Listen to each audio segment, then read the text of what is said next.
అందరికీ నమస్తే. నేను మీకు చెప్పిన జనసేన పార్టీ రాష్ట్ర అధికార ప్రతినిధి.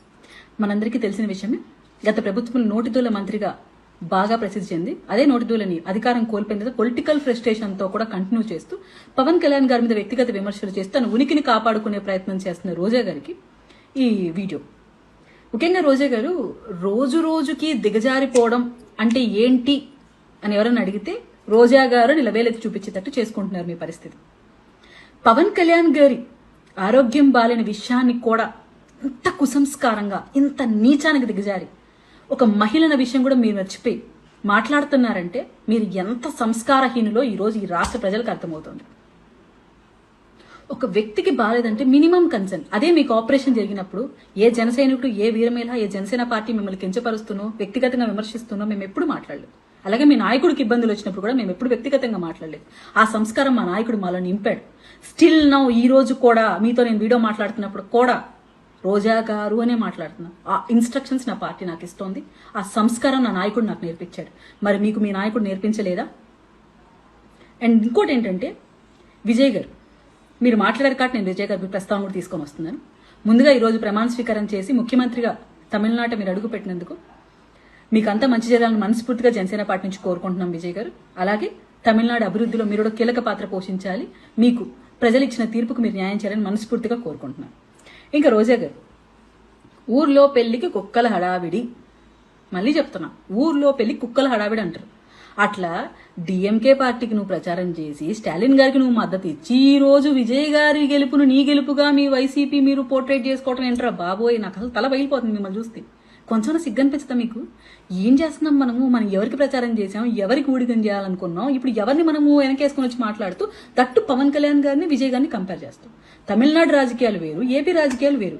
పవన్ కళ్యాణ్ గారు 2009 నుంచి ఆయన రాజకీయ ప్రయాణాన్ని కంటిన్యూ చేసి ఆయన ఎన్నో ఒడిదుడుకులు, ఎన్నో పోరాటాలు చేసి ప్రజల్లో మన్నన పొంది 100% స్ట్రైక్ రేట్తో 2024లో అధికారాన్ని ఫామ్ చేశారు. అలాగే ఎన్డీఏ కూటమి ఏర్పాటులో కీలక పాత్ర పోషించిన వ్యక్తి పవన్ కళ్యాణ్ గారు.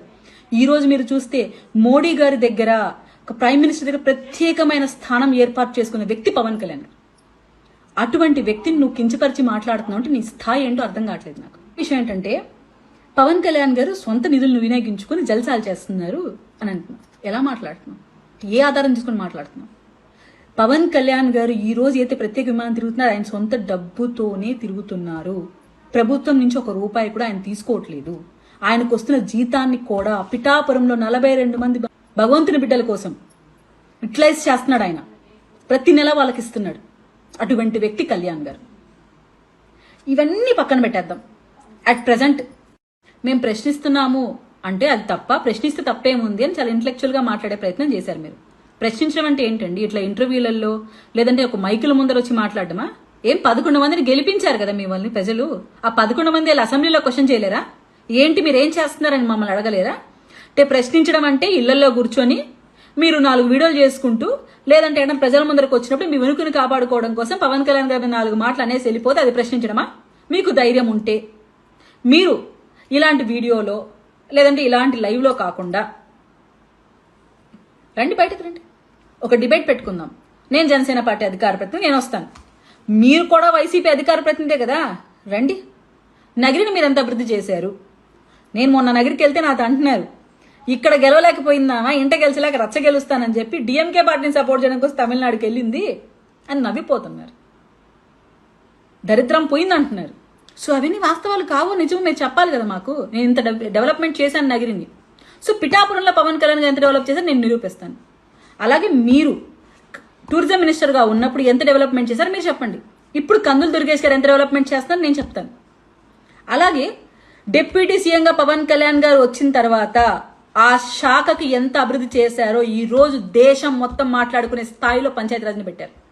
13,326 గ్రామ సభలను ఏర్పాటు చేసి వరల్డ్ రికార్డ్ స్థాపించారు. దాదాపు 4,500 కోట్ల పనులకు శంకుస్థాపన చేశారు. అదేవిధంగా పల్లె పండుగల పేరుతో 1000 కిలోమీటర్ల సీసీ రోడ్లు ఏర్పాటు చేశారు.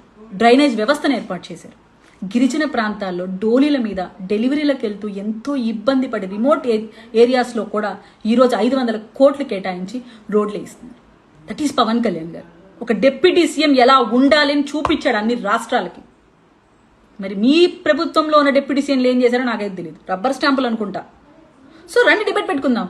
ఇలాంటి వీడియోలు చేస్తూ వ్యక్తిగత హననానికి పాల్పడితే జనసేన పార్టీ ఇన్స్ట్రక్షన్స్ మా చేతులు కట్టేస్తూ మా నోర్లు కట్టేస్తూ సబ్జెక్టే మాట్లాడండి అని మాకు క్లాసులు పెట్టి మరి వాళ్ళని ఎన్నన్నా మీరు పట్టించుకోకండి, మీరు తట్టుకొని నిలబడండి అని మమ్మల్ని సంస్కారవంతంగా విమర్శ చేయమంటుంది. కానీ మీరేమనుకుంటున్నారంటే ఇదా దిగజారి లేఖిగా మాట్లాడడమే ఒక పొలిటీషియన్స్గా మీరు చేయడం అనుకుంటున్నారు. బట్ జనసేన పార్టీ అది విమర్శిస్తుంది, తప్పు అంటుంది. సో మేము తగ్గి మీకు ఆన్సర్ చేస్తున్నాం. ఇప్పుడు కూడా రోజా గారు రెడీ, మీరే ఒక ఛానల్కి రండి, ఇద్దరం కూర్చొని డిబేట్ చేద్దాం. పవన్ కళ్యాణ్ గారు ఏం అభివృద్ధి చేశారు కూటమి ప్రభుత్వం ఏర్పాటైన తర్వాత, గత ప్రభుత్వంలో మీరేం చేశారు చూద్దాం. Get ready.